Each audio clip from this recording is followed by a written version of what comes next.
O futurismo é um fenômeno europeu e desperta interesse porque, entre outras razões, não se fechou, ao contrário do que afirma a escola formal russa, nos limites da arte, mas, desde o início, se ligou aos acontecimentos políticos e sociais, sobretudo na Itália. O futurismo reflete, na arte, o período histórico, que começou em meados dos anos 1890 e acabou na Guerra Mundial.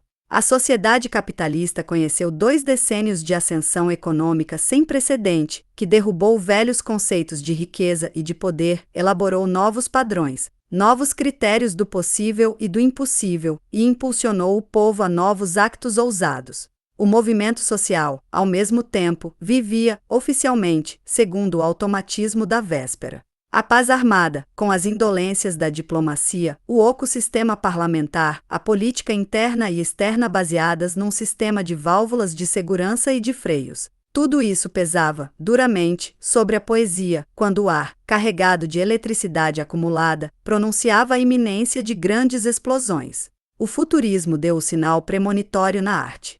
Observa-se um fenômeno que se repetiu mais de uma vez na história: os países atrasados, que não possuem um grau especial de cultura, espelhavam na sua ideologia as conquistas dos países avançados, com maior brilho e maior força. Assim, o pensamento alemão dos séculos XVIII e XIX refletiu as realizações econômicas da Inglaterra e os avanços políticos da França. O futurismo, da mesma forma, adquiriu mais brilhante expressão não na América ou na Alemanha, mas na Itália e na Rússia. A arte, com exceção da arquitetura, só se baseia na técnica, em última instância, isto é, na medida em que a técnica serve de fundamento para todas as superestruturas. A dependência prática da arte, principalmente a das palavras, diante da técnica, não conta. Pode-se escrever um poema que cante os arranha-céus, os dirigíveis e os submarinos, num recanto afastado de qualquer província russa, sobre um papel amarelo e com um pedaço de lápis. Basta que os arranha-céus, os dirigíveis e os submarinos existam na América para inflamar a imaginação ardente dessa província. Nenhum material se transporta com maior facilidade do que a linguagem. O futurismo nasceu nos meandros da arte burguesa, e não podia nascer de outra forma. Seu caráter de oposição violenta não contradiz esse fato. A intelectualidade é extremamente heterogênea. Toda escola de arte reconhecida recebe, ao mesmo tempo, uma boa remuneração. É dirigida por mandarins com os seus pequenos botões. Esses mandarins da arte, geralmente, expõem os métodos de suas escolas com a maior sutileza, esgotando, no mesmo golpe, sua provisão de pólvora. Então sobrevém alguma alteração objetiva, uma sublevação política ou uma tempestade social, e excitam-se a boêmia literária, a juventude. Os gênios em idade de prestar o serviço militar, que, amaldiçoando a cultura burguesa, farta e vulgar, sonham, secretamente, com alguns botões para si, se possível dourados. Aqueles estudiosos que, procurando definir a natureza social do futurismo nos seus primórdios, dão importância decisiva aos protestos violentos contra a vida e a arte burguesas, não conhecem, suficientemente, a história das tendências literárias. Os românticos, franceses ou ponto-alemães, falavam sempre, asperamente, da moralidade burguesa e da rotina. Ostentavam cabelos compridos, a tez esverdeada, e Théophile Gautier, para acabar de cobrir de vergonha a burguesia, portava sensacional colete vermelho. A blusa amarela dos futuristas é sem dúvida alguma a sobrinha neta do colete romântico, que tanto horror suscitou entre os papais e as mamães. Sabe-se que nenhum cataclismo seguiu esses protestos de cabelos longos e colete vermelho do romantismo, e a opinião pública burguesa adotou, sem prejuízo, tais cavalheiros e canonizou-os nos seus livros escolares. É extremamente simples contrastar a dinâmica do futurismo italiano e suas simpatias pela revolução com o caráter decadente da burguesia. Não se deve representar a burguesia como um velho gato prestes a morrer. Não. A besta do imperialismo é audaciosa, ágil e tem garras. Será que a lição de 1914 já foi esquecida? A burguesia, para fazer a sua guerra, utilizou, em grande parte, os sentimentos e humores que, por natureza, se destinavam a nutrir a rebelião. Pintou-se a guerra, na França, como o arremate da grande revolução. A burguesia efetivamente não organizou revoluções em outros países? Na Itália, os intervencionistas, isto é, os que eram pela intervenção na guerra, eram os revolucionistas, ou seja, republicanos, maçons, sociais chauvinistas e futuristas. Finalmente, o fascismo italiano não chegou ao poder por métodos revolucionários, acionando as massas, multidões de pessoas, fortalecendo-as e armando-as. Nem por acidente nem por mal-entendido o futurismo italiano desembocou na torrente do fascismo. Tudo estava conforme a lei de causa e efeito. O futurismo russo nasceu numa sociedade que ainda cursava a escola preparatória da luta contra Rasputin e se aprestava para a Revolução Democrática de fevereiro de 1917. Isso trouxe vantagens ao nosso futurismo. Ele assimilou ritmos de movimentos, de ação, de ataques e de destruição ainda imprecisos. Conduziu a luta por um lugar ao sol com mais dureza, resolução e barulho do que todas as escolas precedentes, o que se conciliava com o atavismo dos seus rumores e dos seus pontos de vista. O jovem futurista, de certo, não ia às fábricas, mas fazia muito ruído nos cafés, derrubava estantes de música, enfiava a blusa amarela, pintava suas faces, vagamente, ameaçava com o punho. A revolução proletária na Rússia eclodiu antes que o futurismo se libertasse de suas infantilidades, de suas blusas amarelas, de sua excitação, e antes que o reconhecessem oficialmente, isto é, antes que o transformassem numa escola artística, politicamente inofensiva, de estilo aceitável. A tomada do poder pelo proletariado surpreendeu o futurismo no momento em que ainda o perseguiam. Essa circunstância empurrou-o para os novos senhores da situação, enquanto sua filosofia, isto é, sua falta de respeito pelos valores antigos e sua dinâmica, facilitava o seu contato e o aproximava da revolução. Mas o futurismo levou consigo, na nova etapa de seu desenvolvimento, as características de sua origem social, a boêmia burguesa. O futurismo, na vanguarda da literatura, constitui um produto da poesia do passado como qualquer outra escola literária da atualidade. Dizer que o futurismo libertou a arte de suas ligações milenares com a burguesia, como escreveu o camarada Chujac, é apreciar, de maneira vulgar, esses milênios. O apelo dos futuristas para o rompimento com o passado, para livrar-se de Pushkin, para liquidar a tradição, etc., possui um significado na medida em que se dirige à velha casta literária, ao círculo fechado da inteligentecia.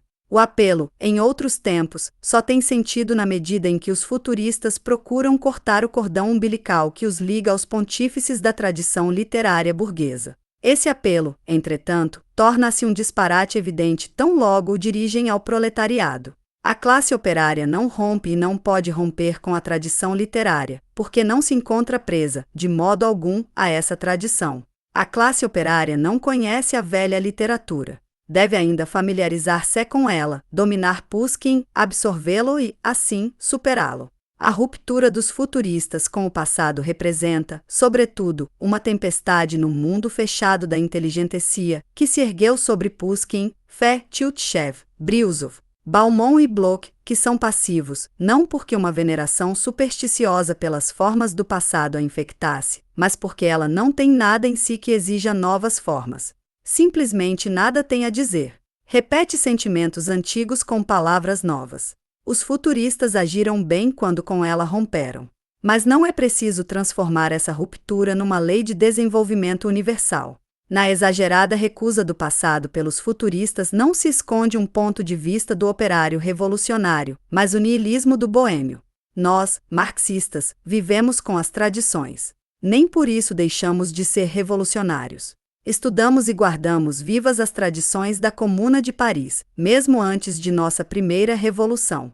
Depois as tradições de 1905 a elas se somaram, e delas nos alimentamos enquanto preparávamos a segunda revolução. E, remontando-nos a tempos mais distantes, ligamos a Comuna às jornadas de junho de 1848 e à Grande Revolução Francesa. Também, no domínio da teoria, baseamo-nos, através de Marx, em Hegel e nos clássicos da economia inglesa. Nós, que nos educamos e iniciamos a luta numa época de desenvolvimento orgânico da sociedade, vivemos entre as tradições revolucionárias.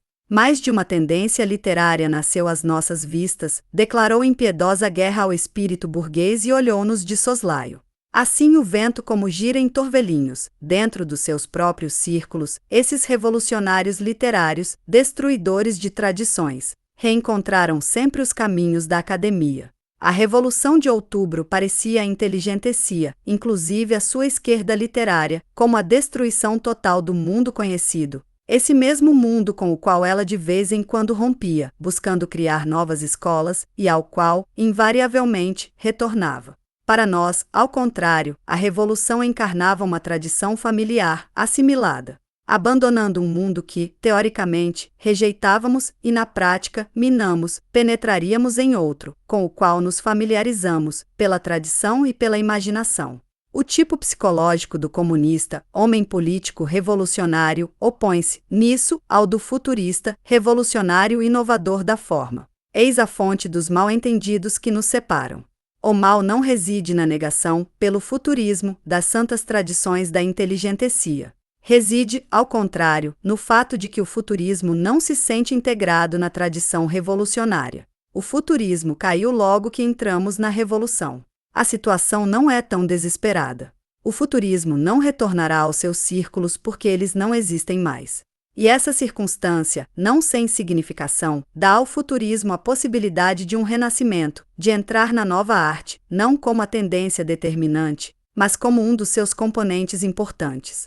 O futurismo russo formou-se de diversos elementos muito independentes uns dos outros e, por vezes, contraditórios. Há construções e ensaios filológicos consideravelmente imbuídos de arcaísmos, Klebnico, Krušenik, que, em todo caso, não pertencem à poesia, uma poética, isto é, uma teoria dos procedimentos e métodos da arte das palavras, uma filosofia e, mesmo, duas filosofias da arte, uma formalista, Shklovsky, e outra, com tendências marxistas, Arvatov, Chujakek, enfim, a própria poesia, criação viva.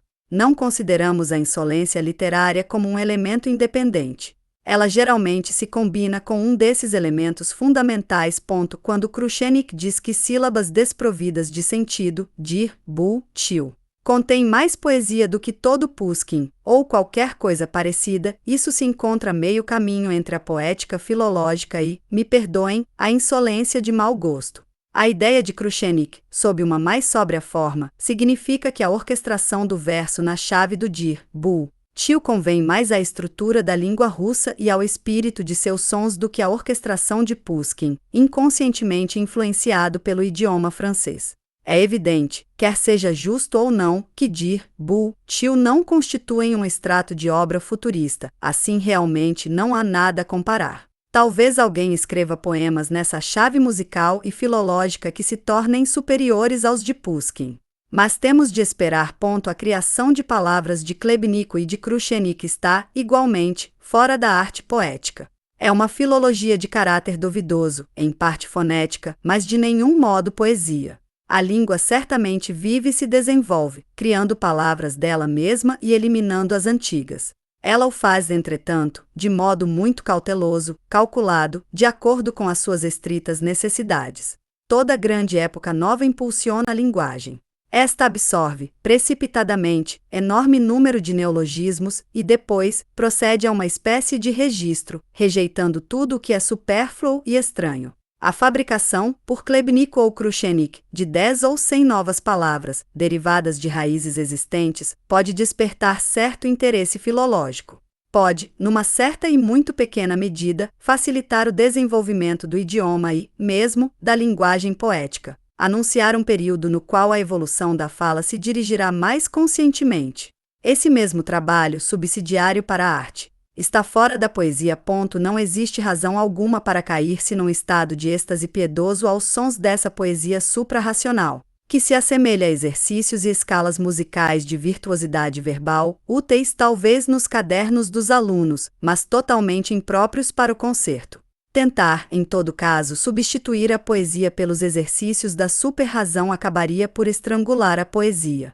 O futurismo não seguirá esse caminho. Mayakovsky, que indiscutivelmente é um poeta, toma geralmente suas palavras no dicionário clássico de Dao e muito raramente no vocabulário de Klebnico ou de Krušenik. E, na medida em que passa o tempo, Mayakovsky emprega cada vez mais esparsamente construções de palavras arbitrárias ou neologismos.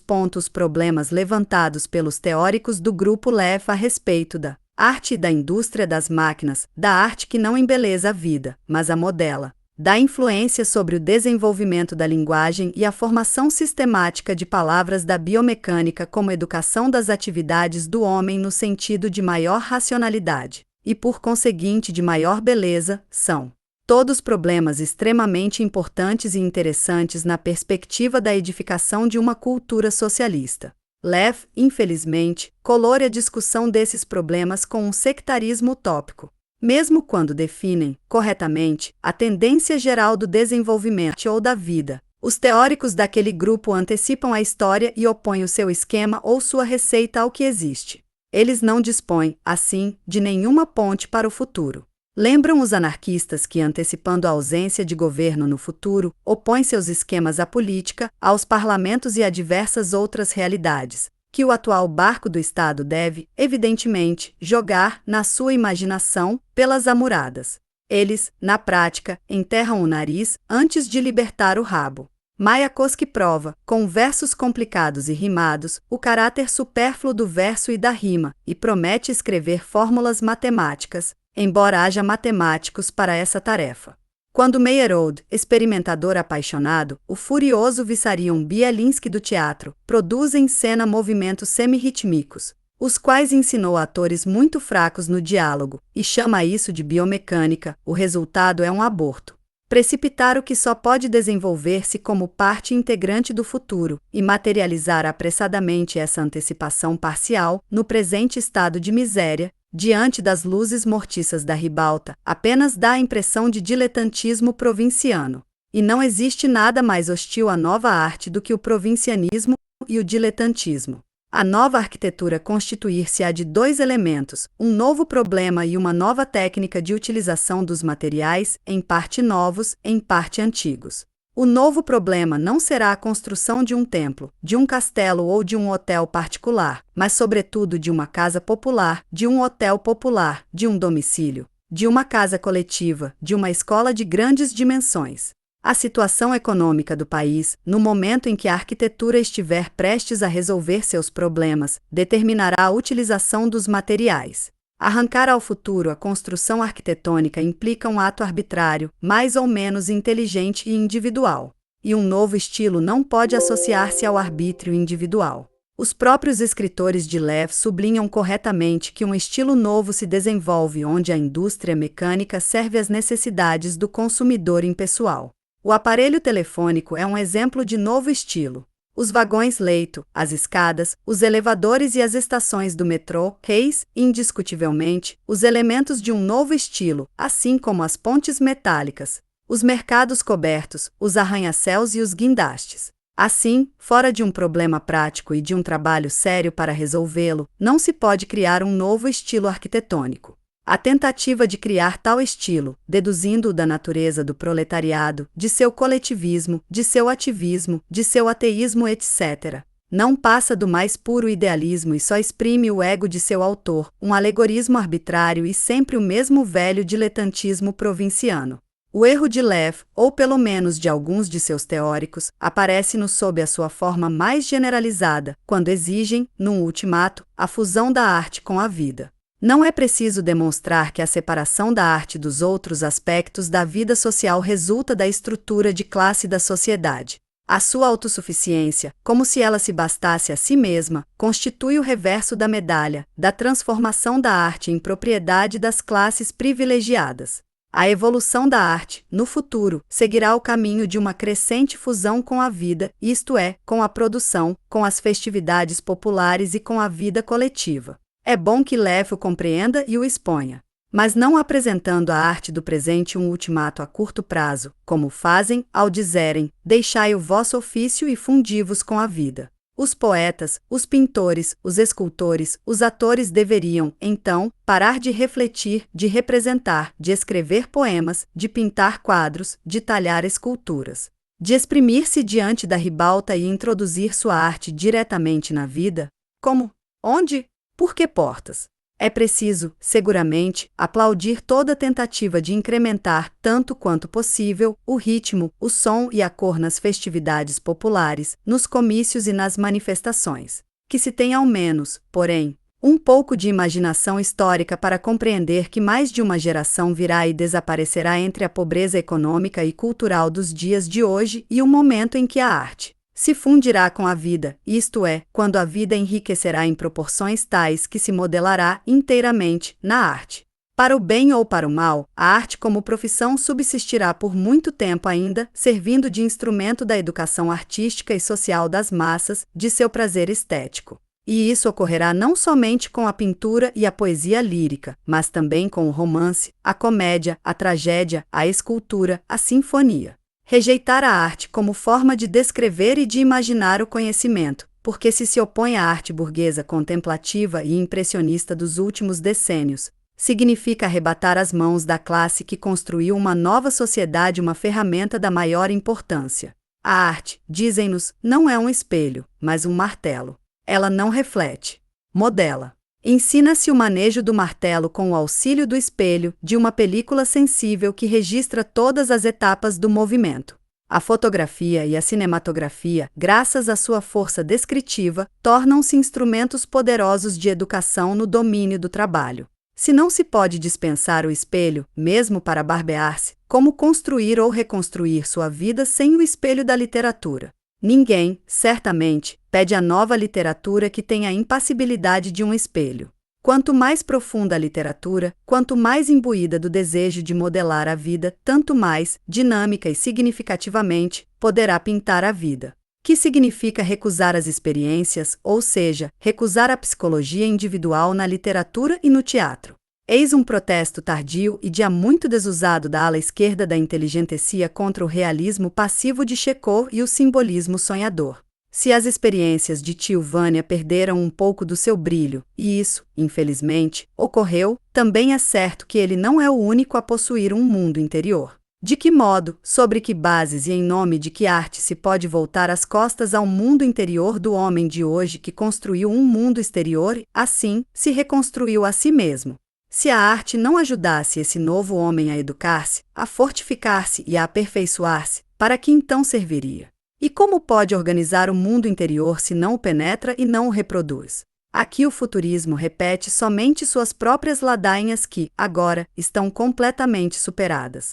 Pode-se dizer o mesmo da vida cotidiana. O futurismo levantou, inicialmente, um protesto contra a arte dos mesquinhos realistas que se comportavam na vida como parasitas.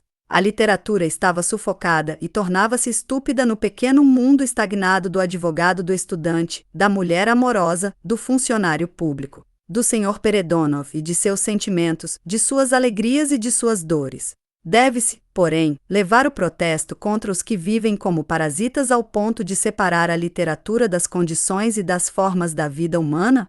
O protesto futurista contra um realismo superficial justificava-se, historicamente, na medida que abria caminho a uma nova reconstrução artística da vida, a uma destruição e a uma reconstrução sobre novos eixos. É curioso que, enquanto negue que a missão da arte consiste em pintar a vida, Lev Sitnepoputchitsa, de Brick, como um modelo de prosa.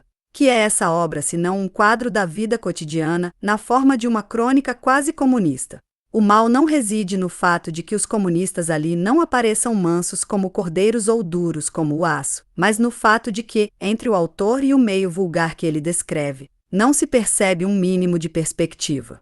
Para que a arte possa transformar como também refletir, deve haver certa distância entre o artista e a vida, da mesma forma que entre o revolucionário e a realidade política. Em resposta às críticas, às vezes mais insultuosas do que convincentes, o camarada Chujak destaca o fato de que Lev está engajado num processo de contínua busca. Sem dúvida, Lev procura mais do que encontra. Isso, porém, não é razão suficiente para que o partido faça o que lhe recomenda Chujak com insistência, canonizar lei ou uma de suas alas como arte comunista. É tão impossível canonizar pesquisas como armar um regimento com uma invenção não terminada.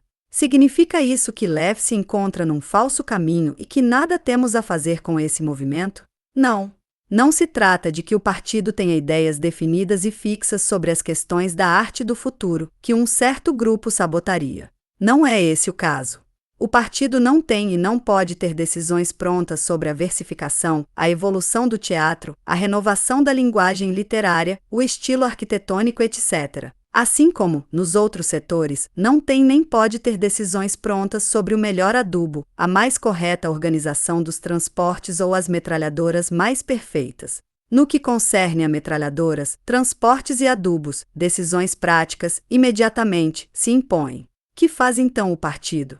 Designa alguns de seus membros para a tarefa de estudar e resolver esses problemas e controla-os pelos resultados práticos de suas atividades. A questão, no campo da arte, é, ao mesmo tempo, mais simples e mais complexa. No que se refere à utilização política da arte ou à necessidade de impedir tal utilização pelos nossos inimigos, o partido tem, suficientemente, experiência, perspicácia, decisão e recursos. Mas o desenvolvimento real da arte e da luta por novas formas não faz parte de suas tarefas e preocupações. O partido não encarrega ninguém desse trabalho. Existem, no entanto, alguns pontos de contatos entre os problemas da arte, da política, da técnica e da economia, cujo estabelecimento se torna necessário para determinar a interdependência interna entre os problemas. O grupo LEF ocupa-se desse trabalho. Esse grupo salta, mergulha de um lado e do outro e, diga-se sem o ofender, exagera no domínio da teoria. Não exageramos, contudo, e não estamos prestes a exagerar em questões muito mais vitais? E tentamos, seriamente, corrigir os erros de tratamento ou do entusiasmo partidário no trabalho prático. Não temos nenhuma razão para duvidar de que o grupo LEV se esforça, seriamente, para trabalhar no interesse do socialismo, de que se interessa, profundamente, pelos problemas das artes e de que deseja orientar-se por critérios marxistas. Por que então começar com a ruptura e não com o esforço para influenciá-lo e assimilá-lo? A questão não requer urgência. O partido tem muito tempo para proceder a um exame, influenciar cuidadosamente e escolher. Ou possuímos tantas forças qualificadas que nos permitam gastar com prodigalidade. O centro de gravidade, afinal, encontra-se não na elaboração teórica dos problemas da nova arte, mas na sua expressão poética. Qual a situação do futurismo, de suas pesquisas e de suas realizações? Aqui há menos motivos para precipitação e intolerância. Ninguém pode negar, inteiramente, as realizações do futurismo na arte, sobretudo na poesia. O futurismo influenciou toda a nossa poesia moderna, direta ou indiretamente, com raras exceções. Não se pode contestar a influência de Mayakovsky sobre toda uma série de poetas operários. O construtivismo registra igualmente conquistas importantes, embora não de todo na direção que se traçara. Publicam-se, continuamente, artigos sobre a futilidade total e o caráter contra-revolucionário do futurismo, assinados por construtivistas. Os poemas futuristas, na maior parte das edições oficiais, saem ao lado das críticas mais acerbas. O Prolecult une-se aos futuristas por laços vivos. A revista Orhun, o Clarim, aparece, atualmente, com evidente espírito futurista. Não existe, certamente, motivo para exagerar a importância desses fatos porque eles ocorrem no seio de uma camada superior que, como quase todos os nossos grupos artísticos, mantém débeis ligações com as massas. Mas seria estúpido fechar-lhe os olhos e tratar o futurismo como invenção charlatanesca de uma inteligentecia decadente. Mesmo se amanhã se averiguasse que o futurismo está em declínio, não penso que isso seja totalmente impossível, ainda assim, agora. Ele tem mais força do que todas as tendências às custas das quais se desenvolveu. O futurismo russo, como já se disse, expressou, inicialmente, a revolta dos boêmios, isto é, da ala esquerda semipauperizada da inteligentecia contra o caráter de casta e fechado da estética burguesa. Através das roupagens dessa revolta poética, sentia-se a pressão de forças sociais profundas que o próprio futurismo não percebia. A luta contra o velho vocabulário e a antiga sintaxe da poesia, independentemente de todas as suas extravagâncias boêmias, canalizava uma revolta contra um vocabulário rígido e escolhido, artificialmente, com o objetivo de que nada estranho o perturbasse. Constituía, também, uma revolta contra o impressionismo, que aspirava à vida através de uma palha, uma revolta contra o simbolismo, tornado falso na sua vida celeste, contra Zinaida e Pius e sua espécie, contra todos os outros limões espremidos e ossos de frango roídos do pequeno mundo da inteligentsia liberal mística. Se examinamos, atentamente, o período decorrido, não podemos deixar de apreciar a contribuição vital e progressista da obra dos futuristas no domínio da filologia. Sem exagerar as dimensões dessa revolução na linguagem, devemos reconhecer que o futurismo expulsou da poesia muitas frases e termos gastos, substituindo-os por outros de sangue novo e, em alguns casos, criou, felizmente, frases e termos novos que entraram ou estão prestes a entrar no vocabulário e podem enriquecer a língua viva. Essa observação se aplica não somente a palavras isoladas, como a palavras colocadas no meio de outras, isto é, a sintaxe. O futurismo, campo da combinação de palavras, assim como na da sua formação, passou, realmente, além dos limites que uma língua viva pode admitir. O mesmo ocorreu com a Revolução. Eis o pecado de todo movimento vivo. A Revolução, principalmente a sua vanguarda consciente, demonstrou, entretanto, mais autocrítica do que os futuristas. Encontrou em compensação maior resistência externa e, espera-se, encontrará, no futuro, ainda mais.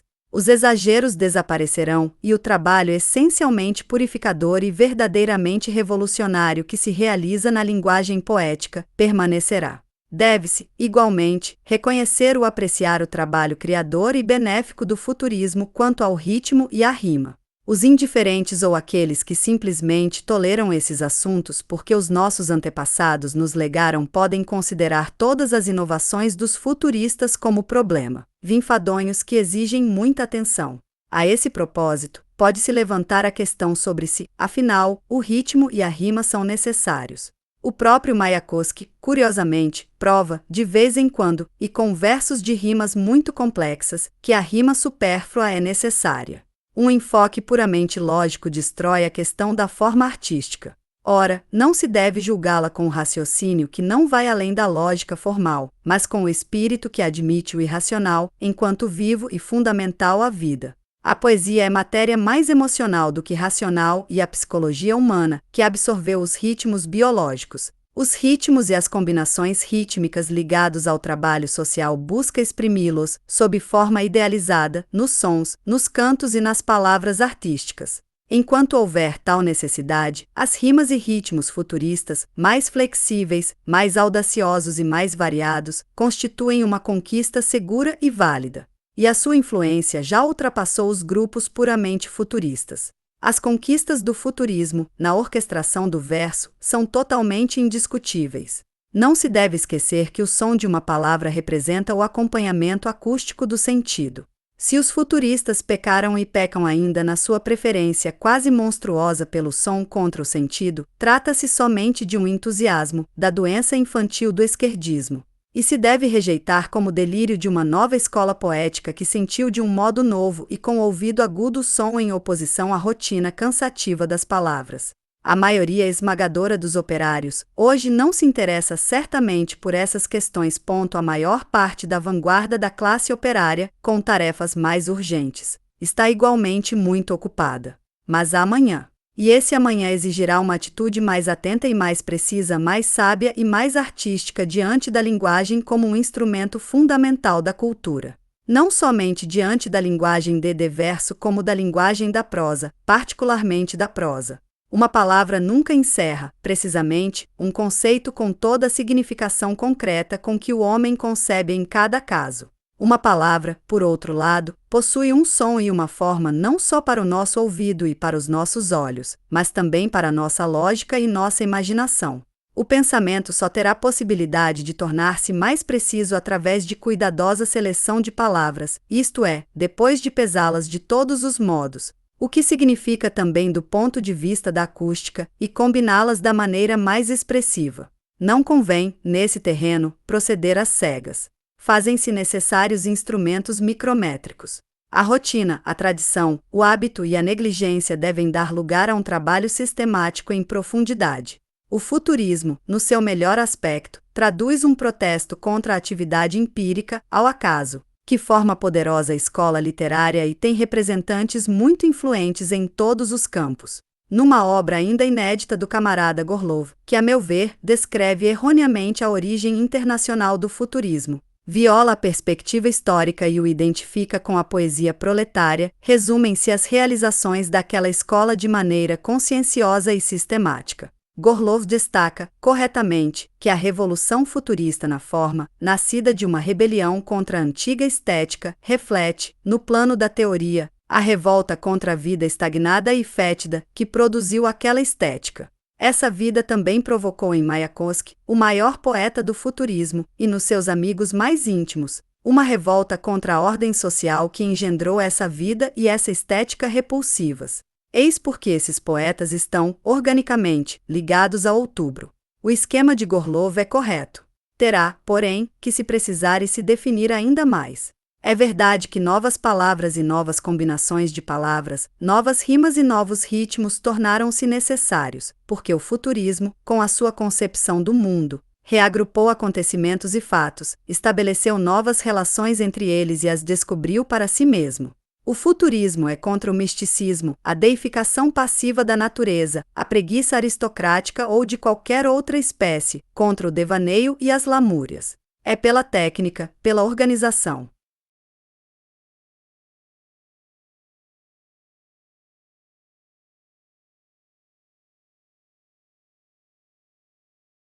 Científica, pela máquina, pela planificação, pela vontade, pela coragem, pela rapidez, pela precisão e pelo novo homem, armado de todas essas coisas. A conexão entre essa revolta estética e a revolta social e moral é direta. Todas as duas se inserem, completamente, na experiência de vida da nova, jovem, ativa e não domesticada fração da inteligentsia de esquerda, dos boêmios criadores.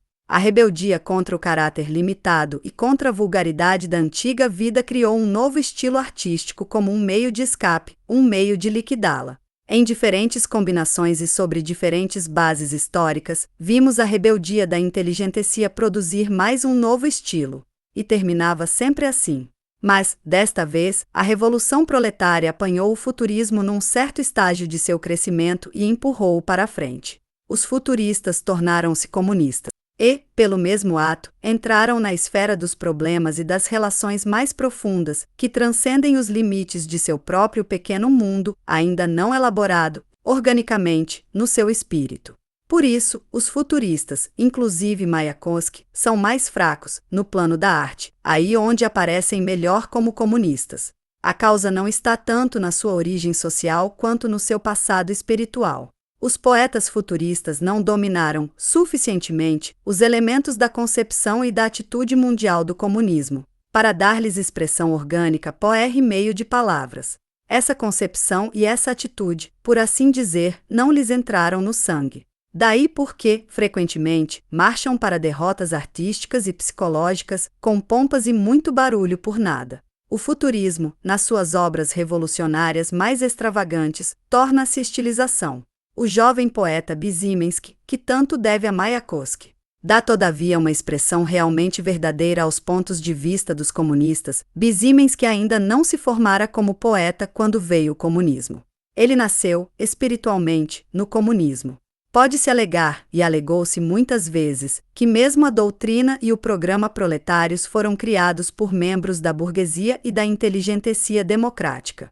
É preciso estabelecer uma diferença importante, decisiva, na matéria. A doutrina econômica e histórico-filosófica do proletariado repousa sobre um conhecimento objetivo. Se o marceneiro Bebel, um asceta econômico na vida e no pensamento, e cujo espírito possuía o corte de uma navalha, doutor em filosofia de uma erudição universal, como Karl Marx formulasse a mais-valia, esta teoria apareceria numa obra muito mais acessível, mais simples e mais unilateral. A riqueza e a variedade de conceitos, de argumentos, de imagens e de citações de O Capital revelam, sem dúvida alguma, o seu background intelectual. Mas, como se tratava de conhecimento objetivo, a essência de O Capital tornou-se propriedade de Bebel e de milhares e milhões de outros operários. No campo da poesia, ocupamo-nos do sentimento do mundo através de imagens e não do conhecimento científico. A vida cotidiana, o ambiente individual, o círculo das experiências pessoais exercem, por conseguinte, influência determinante sobre a criação artística.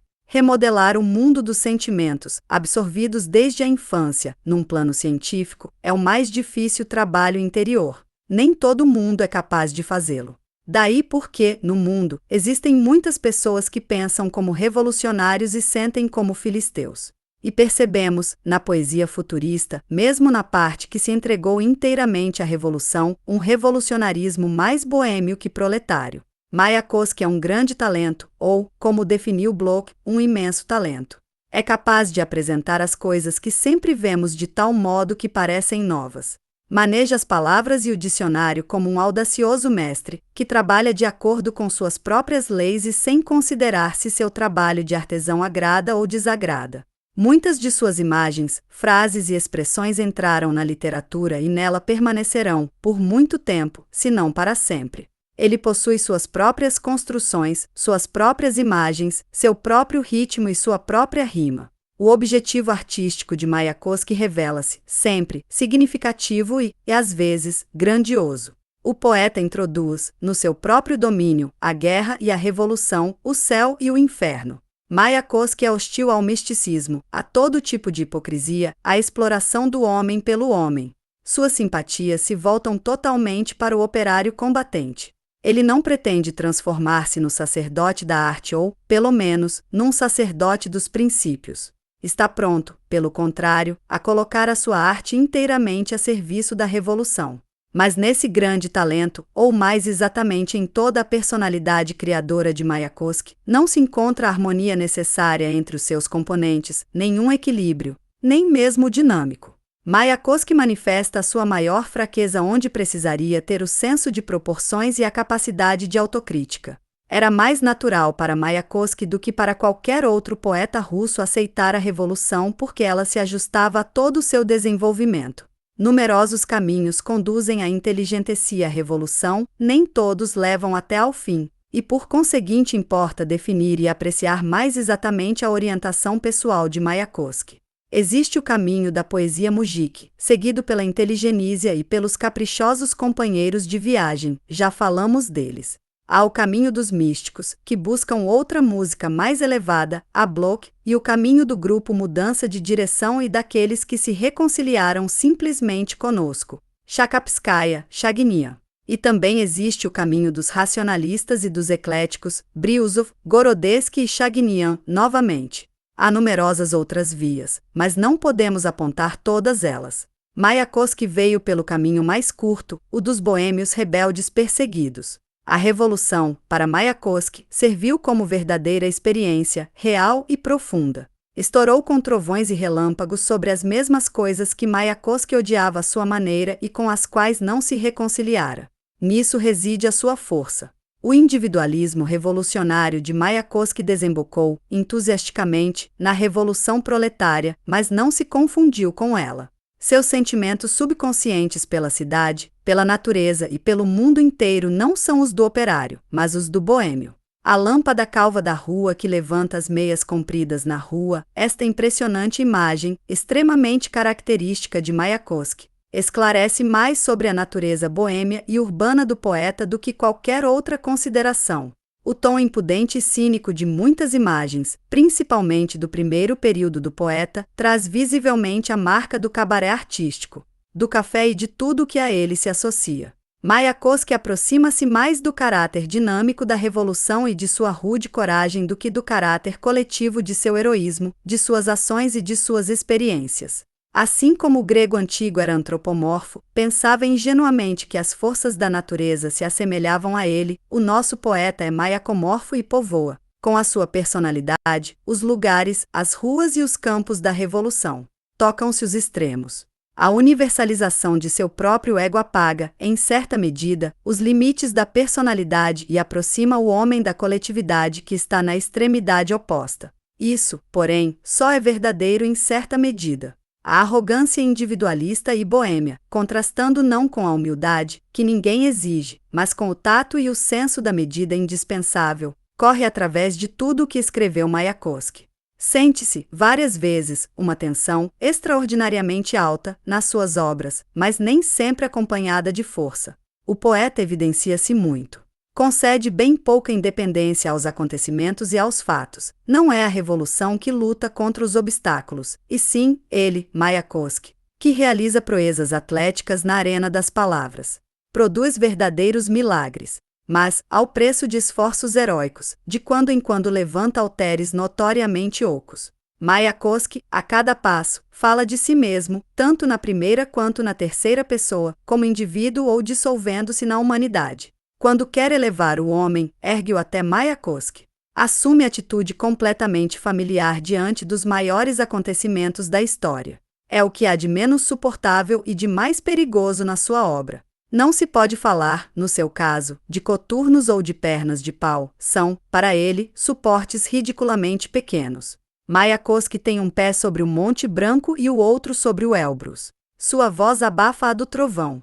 Pode alguém se espantar quando ele trata, familiarmente, a história e, com intimidade, a revolução? Aí está o perigo, adotando, em toda parte e em todas as coisas, padrões tão gigantescos, tonitruando, um termo favorito do poeta, do alto do Elbrus e do Monte Branco. Apaga as proporções de nossos assuntos terrestres, e não se pode mais distinguir o pequeno do grande. Eis porque Mayakovsky fala de seu amor, isto é, de seus sentimentos mais íntimos, como se tratasse da migração dos povos. E, pelo mesmo motivo, é incapaz de encontrar outra linguagem quando trata da revolução. Aponta sempre com a alça máxima e, como qualquer artilheiro sabe, semelhante tiro dá o mínimo de golpes no alvo e afeta, gravemente, os canhões. É verdade que o hiperbolismo reflete, até certo ponto, o furor de nosso tempo, mas não se justifica o seu emprego indiscriminado na arte. Não se pode gritar mais forte que a guerra ou a revolução. É mais fácil sucumbir. O senso de medida na arte assemelha-se ao da realidade em política. A principal falta de poesia futurista, mesmo nas suas melhores obras, é a falta do senso de medida. Ela perdeu a medida dos salões e ainda não encontrou a medida das praças públicas. Mas é preciso encontrá-la. Force-se a voz na praça, e ela se torna rouca, sufocada, anulando o efeito do discurso. Deve-se falar com a voz natural e não com uma voz mais forte. Pode-se empregar a voz em toda a sua extensão se se sabe como fazê-lo. Mayakovsky, frequentemente, grita quando deveria falar. Seus gritos, onde deveria gritar, parecem, pois, insuficientes. A gritaria e o enrouquecimento afogam a dramaticidade de sua palavra. As poderosas imagens de Mayakovsky, embora geralmente esplêndidas, desintegram, várias vezes, o conjunto e paralisam o movimento. O poeta, seguramente, se dá conta disso e assim aspira a outro extremo, a linguagem das fórmulas matemáticas, estranha à poesia. Pode-se pensar que a autossuficiência das metáforas, o gosto da imagem pela imagem, que o imaginismo apresenta de comum com o futurismo, que começa a parecer o nosso imaginismo das canções camponesas, tem as suas raízes no fundamento rural de nossa cultura. Relaciona-se mais com a igreja de Basílio, o bem-aventurado, do que com uma ponte de cimento armado. Qualquer que seja a explicação histórica e cultural, não resta dúvida de que, nas obras de Mayakovsky, o que mais falta é movimento. Isso pode parecer um paradoxo, porque o futurismo se baseia inteiramente sobre o movimento. Aqui, entretanto, intervém a incorruptível dialética. O excesso de imagens impetuosas conduz à calmaria. O movimento deve estar em consonância com o mecanismo de nossa percepção, com o ritmo de nossos sentimentos, para que se possa senti-lo, física e artisticamente. Uma obra de arte deve mostrar o crescimento gradual de uma imagem, de uma ideia, de um humor, de uma trama, de uma intriga, até o ápice, e não lançar o leitor de um horizonte a outro, ainda que com ágeis golpes de metáforas. Cada frase, cada expressão e cada imagem esforça-se, em Mayakovsky, para estabelecer um limite, atingir um máximo, um cume. E por isso, precisamente, o conjunto não tem ápice. O espectador sente-se como se o cortassem em pedaços. E o todo se lhe escapa. Escalar um monte é penoso, mas se justifica. Um passeio através de terreno acidentado não cansa menos e dá menos prazer. As obras de Mayakovsky não possuem um ponto culminante, não obedecem a nenhuma disciplina interna. As partes recusam obediência ao todo. Cada uma tenta emancipar-se, desenvolver sua própria dinâmica, sem considerar a harmonia do conjunto. E não restam nem conjunto nem dinâmica. Os futuristas ainda não acharam a expressão sintética da linguagem e das metáforas nas suas obras. 150.000. 000 devia ser o poema da Revolução.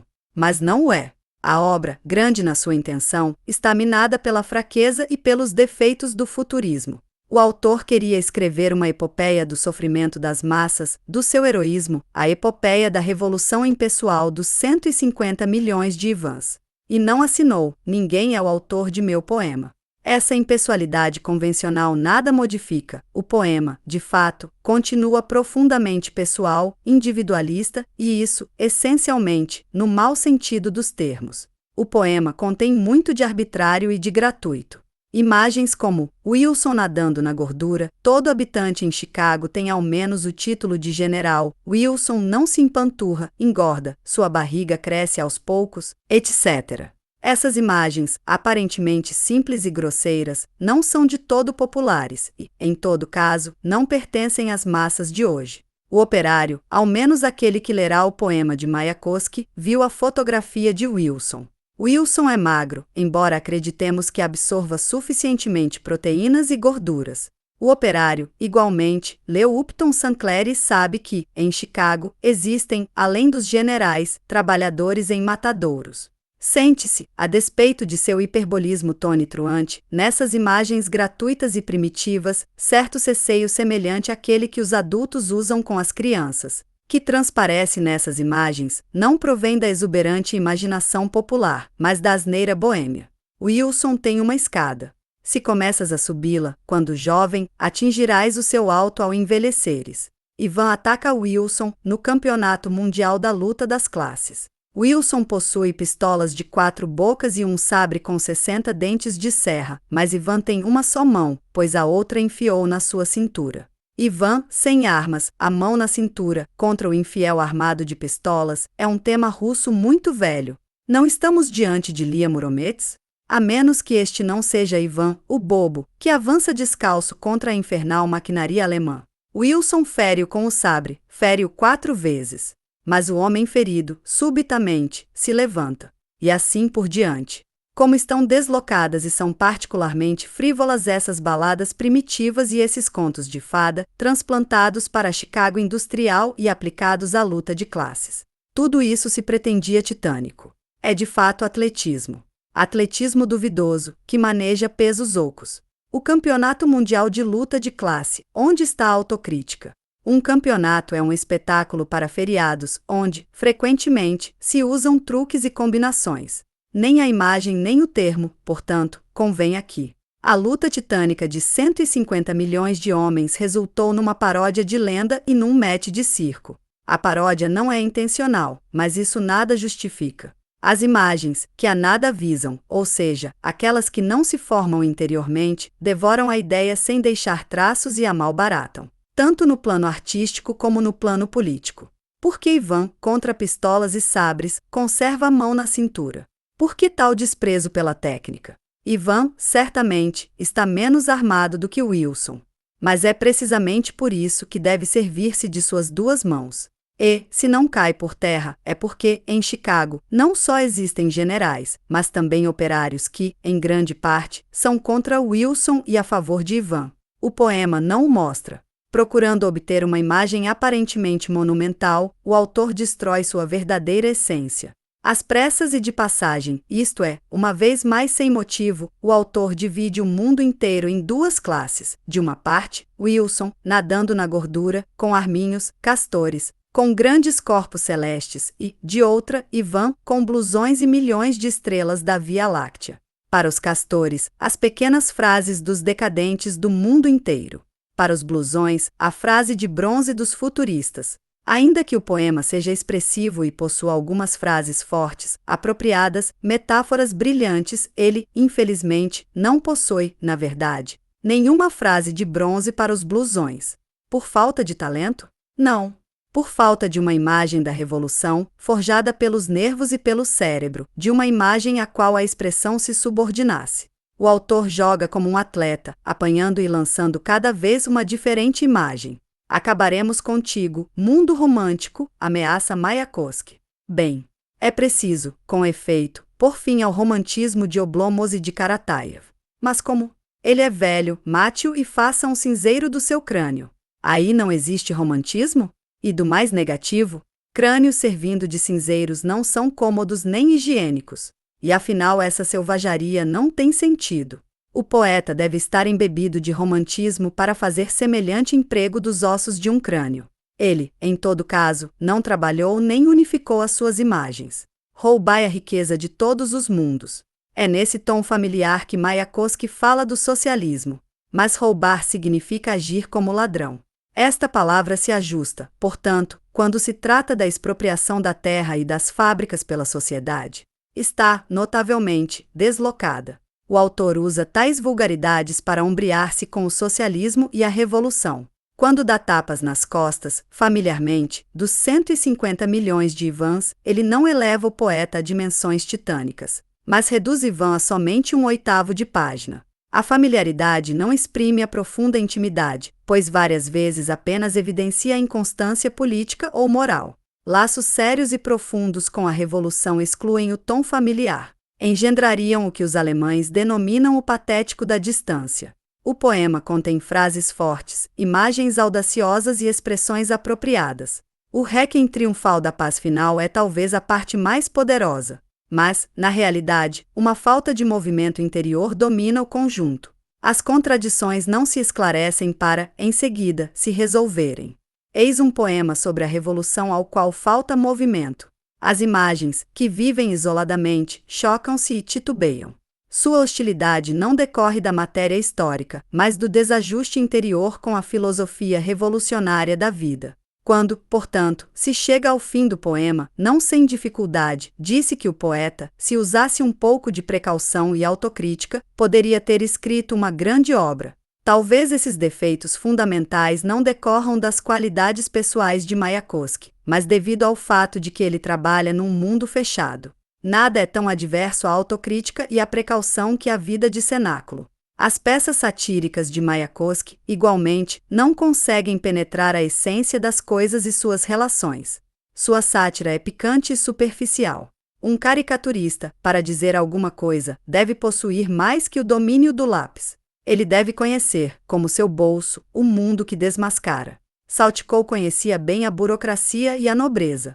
Uma caricatura aproximada, 99% das caricaturas soviéticas o são, é como a bala que erra o alvo pela distância de um dedo ou mesmo de um palmo. Quase tocou o alvo, portanto errou o tiro. A sátira de Mayakovsky é assim. Suas notas picantes, com o tom de aparte, erram o alvo. Às vezes pela distância de um dedo e outras vezes por um palmo. Mayakovsky pensa seriamente que se pode abstrair o cômico de seu suporte e reduzi-lo à aparência. No prefácio do seu conto satírico, ele mesmo apresenta um esquema do riso. O que provoca um sorriso de perplexidade, a leitura desse esquema, é o fato de que ele não contém, absolutamente, nada de engraçado.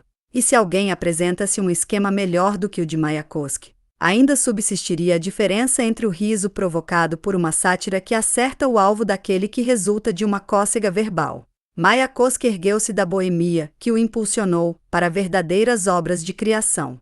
Mas o galho em que subiu é individual. O poeta revolta-se contra sua condição, contra a dependência material e moral na qual se encontram sua vida e, sobretudo, seu amor. Ofendido, indignado contra os senhores da situação, que o privaram de sua amada, ele chega a apelar para a revolução e prediz o seu desencadear sobre uma sociedade que tira a liberdade de um Mayakovsky.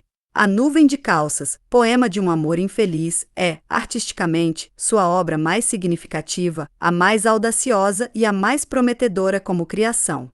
É difícil crer que um jovem de 22 ou 23 anos escrevesse um texto de uma força tão intensa e com uma forma tão original. Guerra e Universo, Mistério Burlesco e 150 milhões são muito mais fracos justamente porque Mayakovsky deixou a sua órbita individual para entrar na órbita da revolução.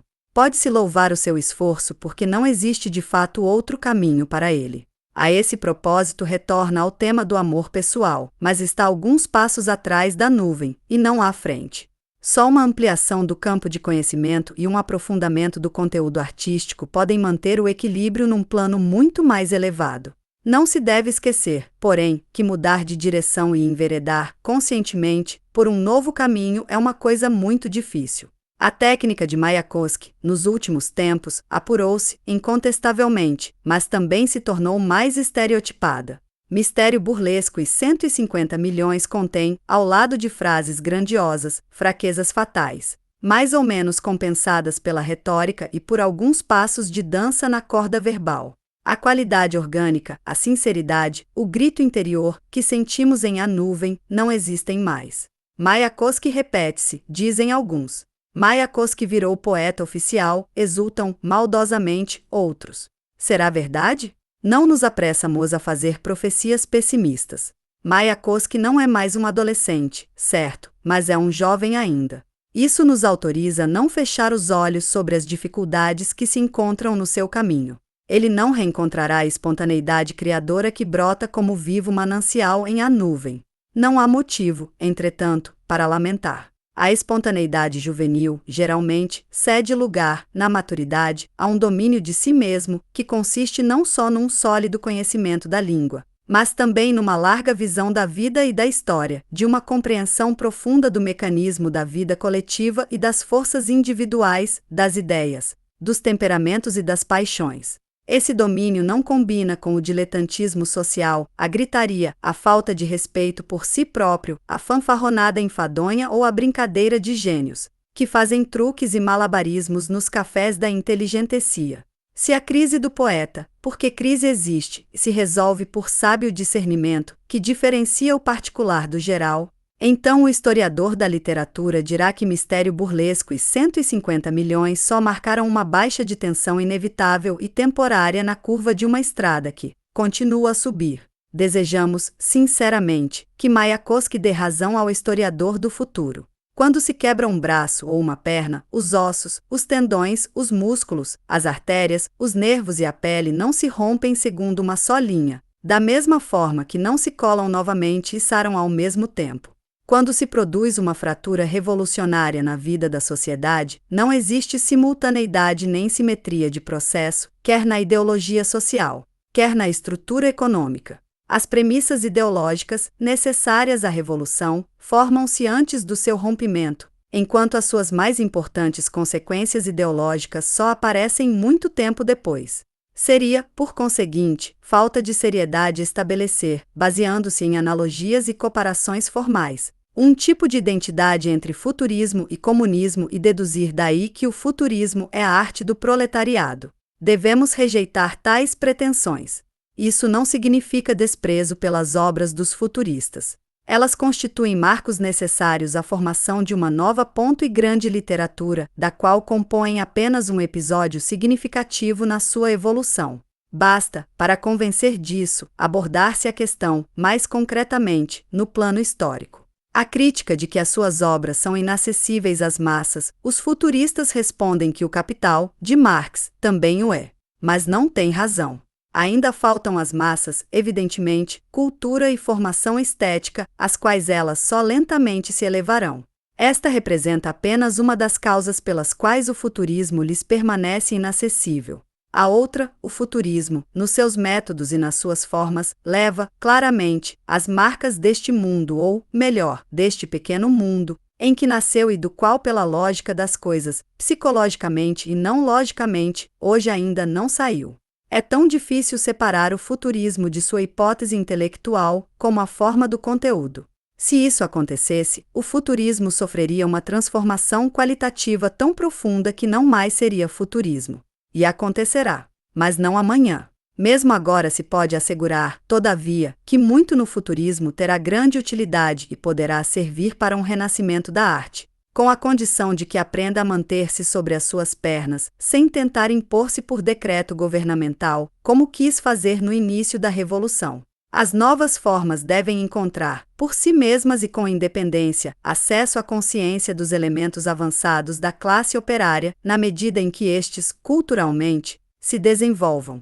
A arte não pode viver nem se desenvolver sem uma atmosfera de simpatia.